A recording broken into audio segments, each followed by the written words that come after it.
चिखली येथे अज्ञात वाहनाच्या धडकेत दुचाकीस्वाराचा जागीच मृत्यू झाला।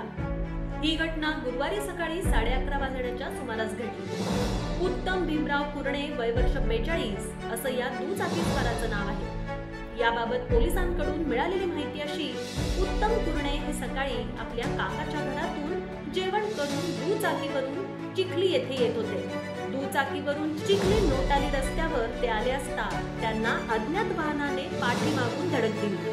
अपघातानंतर वाहन चालकाने वाहनासह घटनास्थळावरून पळ काढला। त्यानंतर काही नागरिकांनी त्यांना जखमी अवस्थेत शिराळा उपजिल्हा रुग्णालयात उपचारासाठी दाखल केलं। मात्र उपचारापूर्वीच डॉक्टरांनी त्यांना मृत घोषित केलं। या घटनेची नोंद शिराळा पोलिसात झाली असून अज्ञात वाहनाचा तपास पोलिसांकडून सुरू आहे। उत्तम कुरणे हे आनंदराव नाईक पतसंस्थेचे सचिव तानाजी कुरणे यांचे पुतणे आहेत।